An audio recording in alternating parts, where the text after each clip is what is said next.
On s'intéresse au monde du cinéma tous les mercredis sur On FM avec notre spécialiste cinéma, c'est Rémi Devara du site internet clap.ch qui est avec nous en cette fin de journée. Bonjour Rémi. Bonjour Simon. Alors l'événement phare des 2 dernières semaines, c'était bien sûr le Festival international du film de Locarno et vous y étiez Rémi. Exactement, oui. Après 2 jours de pluie au début, on a eu un soleil radieux pendant les 11 jours qu'ont duré le festival. On dit du Festival de Locarno qu'il est le plus petit des grands festivals du monde ou le plus grand des petits festivals. Si on considère que les plus grands sont ceux de Cannes, Venise et Berlin, le Festival de Locarno se place juste derrière ces mastodontes. C'était sa 74e édition, elle s'est achevée samedi dernier après 11 jours. Elle se composait de 209 films répartis sur 310 projections et rassemblait selon les organisateurs 29 700 cinéphiles sur la Piazza Grande, qui est l'un des plus grands cinémas en plein air du monde, et 48 900 dans les salles obscures qui étaient réduites à 2/3 de leur capacité. Cette première édition, sous la direction artistique de Gianna Nazzaro, était riche de films remarquables. Alors Rémi, qu'est-ce qu'on a pu voir justement sur la Piazza Grande au Festival de Locarno ? Alors, Beckett, un touriste américain pourchassé lors de ses vacances en Grèce.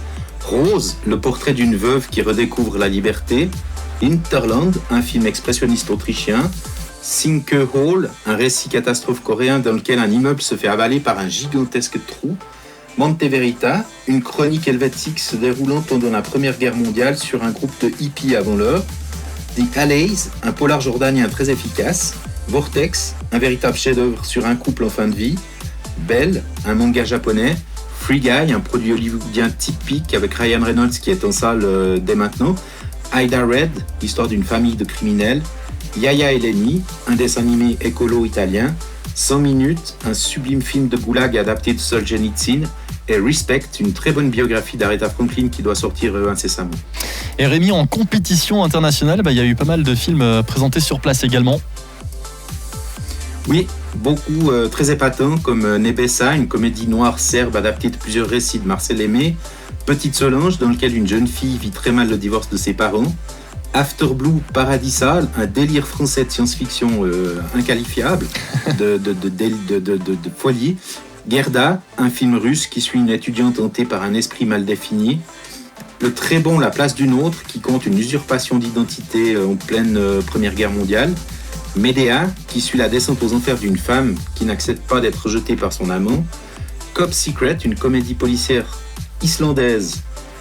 Et Espiritu Sagrado, un film espagnol qui parle d'un sujet très grave sous des faux airs de comédie autour d'un groupe d'ufologues. Lucifer, un drame montagnard viscéral autrichien basé sur une histoire réelle. Zero and One, qui est une vision très personnelle de la situation pandémique que nous vivons traitée sous la forme d'un cauchemar éveillé. Et Yao Ma Tang Hui, pardon pour le chinois, une fresque de 3 heures sur la Chine du XXe siècle à travers une troupe d'opéra populaire.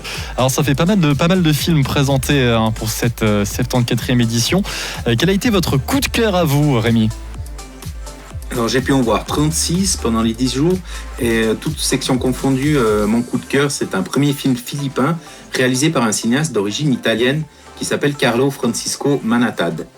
Ça s'appelle, alors attention c'est le nom philippin, Kun Mapaoi, Man Hit Panaon, qu'on pourrait traduire par n'importe où pourvu qu'il fasse beau.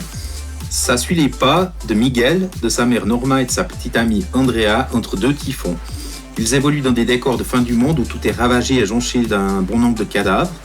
Dans de pareilles circonstances, la folie n'est pas loin. La solidarité, même familiale, a de la peine à s'imposer car chacun cherche à continuer de vivre coûte que coûte.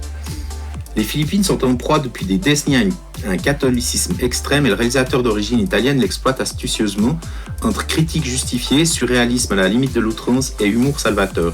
Après une magistrale scène finale qui recourt avec talent à l'utilisation du zoom qui est un peu has-been, on sort de la salle avec l'impression d'avoir assisté à un très grand film car nombre de séquences mémorables ressurgissent à l'esprit pour nous interpeller. Les 3 comédiens sont impeccables et le film regorge de moments hallucinants avec des centaines de figurants, comme une danse techno au pied de l'aéroport sur le toit duquel rugit un lion, ou une procession au bord de la plage qui entraîne Andrea vers d'autres voies. C'est brillant, pertinent et Carlo Francisco Manatad parvient à une étude pertinente sur le comportement humain en cas de désastre. Très bien, on rappelle peut-être le nom du film, Rémi ? Au philippin. Bon, on va Kun mapoi man it panahon. Donc ça c'est en philippin et puis en anglais. Et the weather is fine. Voilà, c'est peut-être plus simple en anglais, hein, effectivement. Merci. On pourrait traduire par pourvu qu'il fasse beau. Voilà, exactement. Merci Rémi Devara de clap.ch d'avoir été avec nous pour nous parler de cinéma. On se retrouve mercredi prochain. Exactement.